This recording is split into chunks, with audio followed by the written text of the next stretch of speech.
Hello, నేను doctor Indrani, IVF consultant at Hegde fertility centre Suchitra branch. ఇవాళ మనం ఎంబ్రియో గ్రేడింగ్ అంటే ఏంటో చూద్దాం. ఈ ఎగ్ తీసిన తర్వాత స్పర్మ్ తోటి కలిపేశాక ఎంబ్రియో అనేది ఫామ్ అవుతుంది. సో ఈ ఎంబ్రియో ఫామ్ అయిన తర్వాత అది 3 రోజులు, 4 రోజులు, 5 రోజుల దాకా ల్యాబ్లో పెరుగుతుంది. సో ఈ ఎంబ్రియో వచ్చిన దాన్ని ముఖ్యంగా 3వ రోజు అంటే డే 3 ఎంబ్రియో అండ్ డే 5 ఎంబ్రియోని మనం మైక్రోస్కోప్ కింద పెట్టి అది ఎలా ఉందని చూసి దాని క్వాలిటీని మనం అసెస్ చేస్తామన్నమాట. సో దాన్ని మనం ఎంబ్రియో గ్రేడింగ్ అని అంటాం.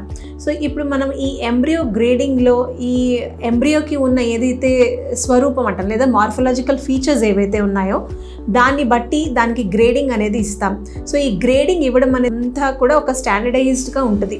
సో ఈ ఎంబ్రియో గ్రేడింగ్ నార్మల్గా 3వ రోజులో చూసినప్పుడు అది గ్రేడ్ 1, గ్రేడ్ 2, గ్రేడ్ 3 అని అలా చెప్తాం. అలాగే 5వ రోజు ఎంబ్రియోని మనం బ్లాస్టోసిస్ట్ అంటాం.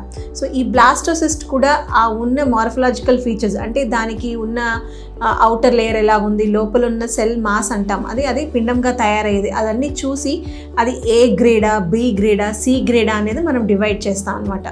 సో యూజువల్గా ఈ ఎంబ్రియో క్వాలిటీ తోటి మనకి ఏం తెలుస్తుందంటే ఎంబ్రియోస్ వీళ్ళకి ఐవీఎఫ్ ట్రీట్మెంట్ చేశాక మనం ఎంబ్రియో లోపల పెట్టిన తర్వాత ఆ ఎంబ్రియో ఇంప్లాంటేషన్ అంటే అది లోపల అతుక్కునే గుణాన్ని, ఆ సక్సెస్ రేట్ అనేది లేదా అది ఎంబ్రియో పెట్టిన తర్వాత వాళ్ళకి ప్రెగ్నెన్సీ వచ్చే ఛాన్సెస్ అనేది ఎంత ఉంటుందని మనం చెప్పగలుగుతాం.